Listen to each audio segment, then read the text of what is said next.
I'd like to share a hadith of an Imam Zainul Abidin so that we can, insha'Allah, we can follow the path of an Imam Zainul Abidin. We can follow the path of Ahlulbayt and seek nearness to Allah subhanahu wa ta'ala in a much better and more beautiful way during this blessed month of Sha'ban. It's narrated that one of the companions of the Imam by the name of Az-Zuhri, Ibn Shihab Az-Zuhri, was not a Shia.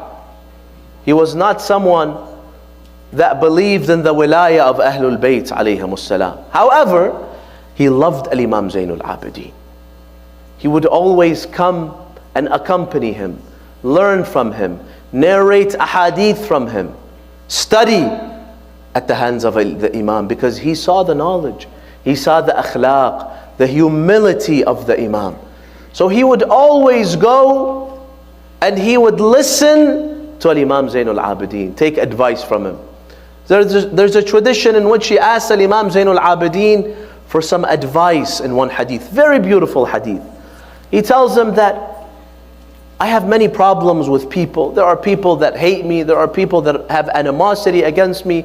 It's hard for me to get along with some people. The Imam gives him some advice.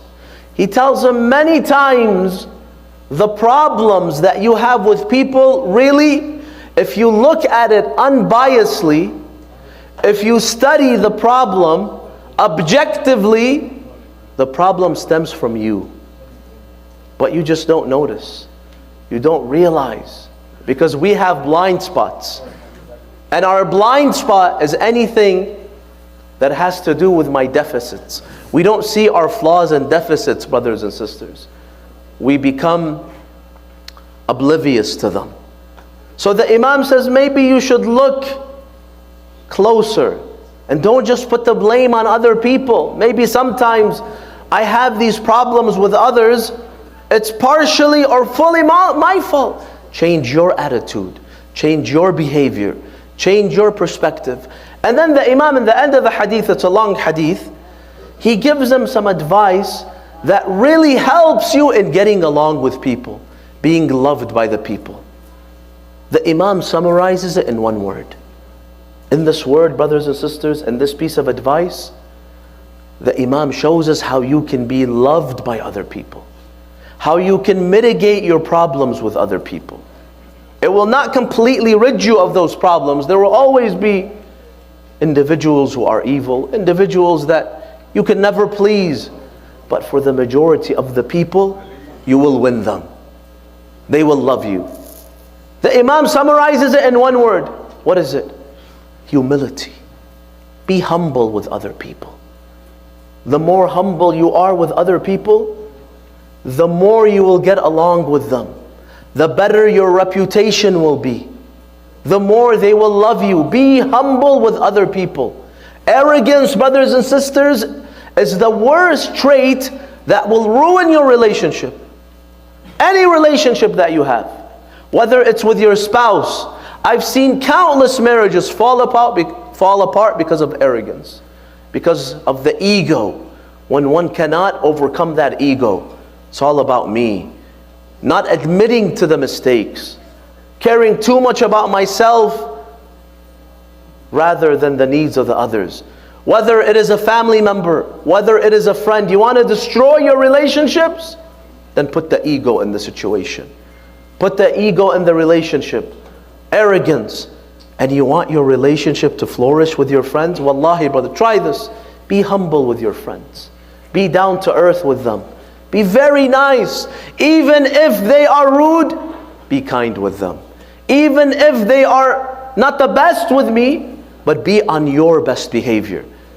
Because you will benefit from this behavior. You will benefit from this akhlaq. People will start to love you. The Imam tells him,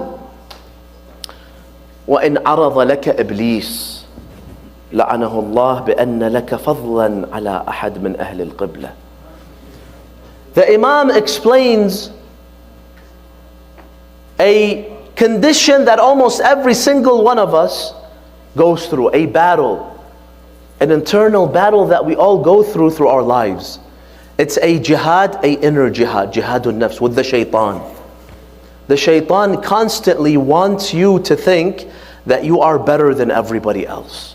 These ideas, these insinuations are always entering our minds, our brains. If you ever develop or hear something inside you, I'm better than him, I'm better than that person, for whatever reason, know that this is coming from the Shaytan.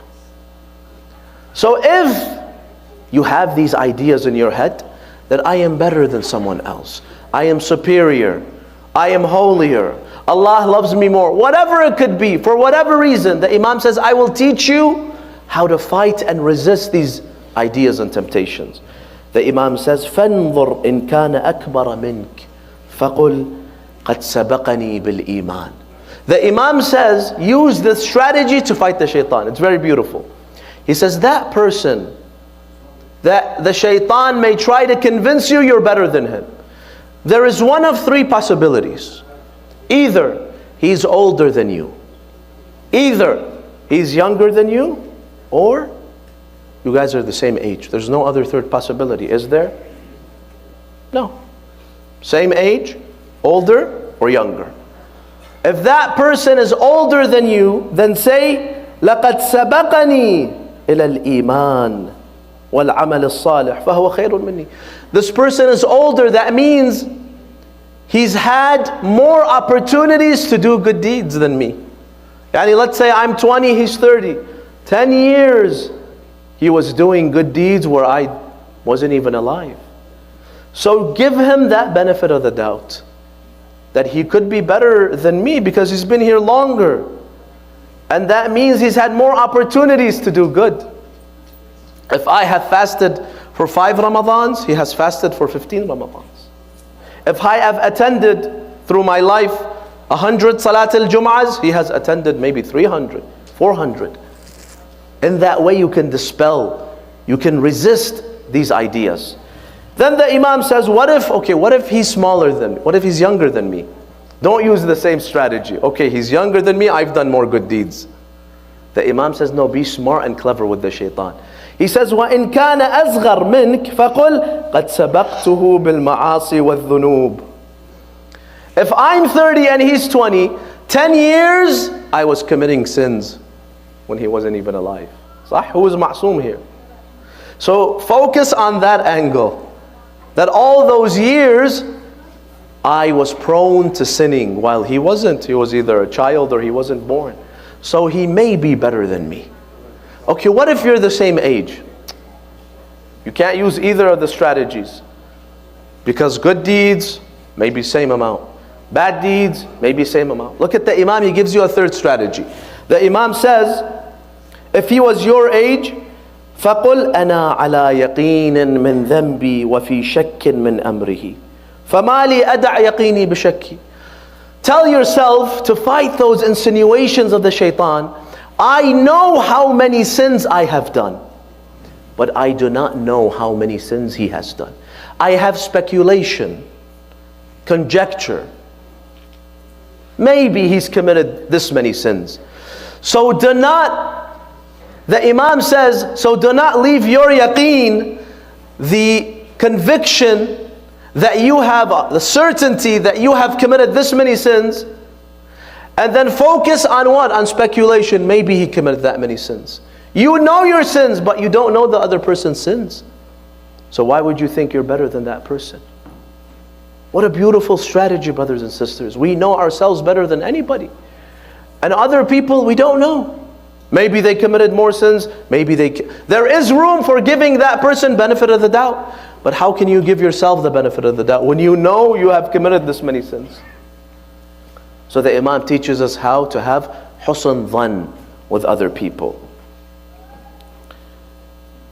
The Imam continues in this beautiful hadith, many beautiful words of advice on how to be humble, to be loved in the community. But I'm out of time.